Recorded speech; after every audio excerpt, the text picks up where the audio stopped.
I read the first one 8 times, the second one 3 times, and the third one 4 times.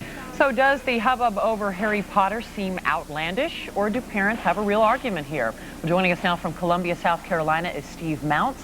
He's a parent who has expressed concerns about the book's use at schools. Also joining us is Jennifer James from Watertown, Massachusetts.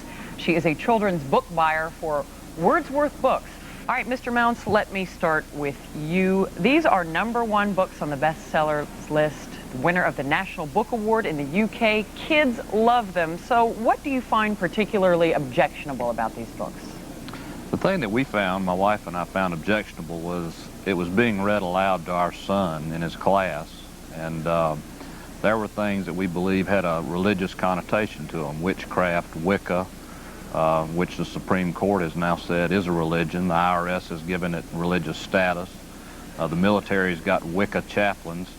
And we just wanted an opportunity to find out, is this religion being taught in our son's class? Now, you went before the South Carolina Board of Education earlier this week. What are you asking the board to do?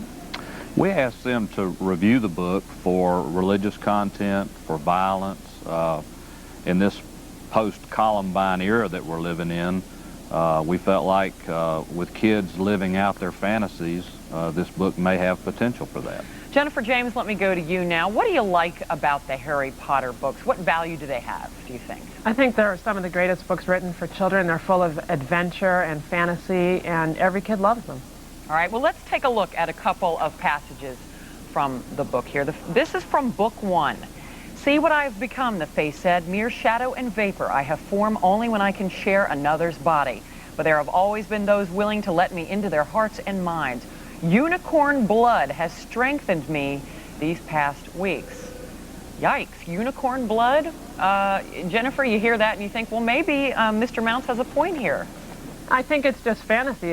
It's a book. It's not reality, and I think children can make the difference. They can draw the line.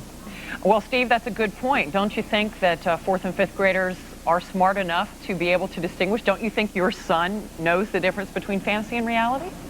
He'd probably have a hard time finding a unicorn in South Carolina, but most of the time when we have police reports of the occult or witchcraft, it always involves an animal sacrifice. So if they can't find a unicorn, they're perfectly willing to take a dog, a cat, a goat, or anything else they can get their hands on.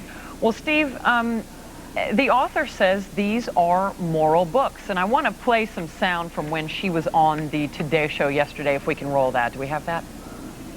I made a very conscious decision right at the beginning that I was writing about someone evil, and I wasn't going to tell a lie. I wasn't going to pretend that an evil person is a cardboard cutout and no one really gets hurt.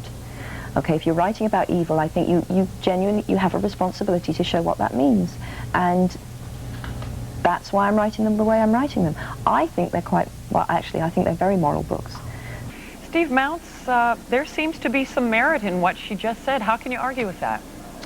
I think the merit in what she said was they are evil books. I think parents can make a decision on whether they want their children to read these books. She was, by the way, responding to a quote that my wife had given before the school board about the books being violent, and I applaud her for saying they were violent. So apparently there's no disagreement on that. Jennifer James, you are a children's book buyer at the bookstore. Are you finding this to be a real phenomenon at your store, these books? Yes, we've never seen anything like it. It's unbelievable, and we're all very happy. Right. Well, what makes you happiest about it? Is it the sales, or is it the fact that kids are really loving to read now? The children run into the store, want to buy the book, and sit down and start reading it before they leave the store. Mm.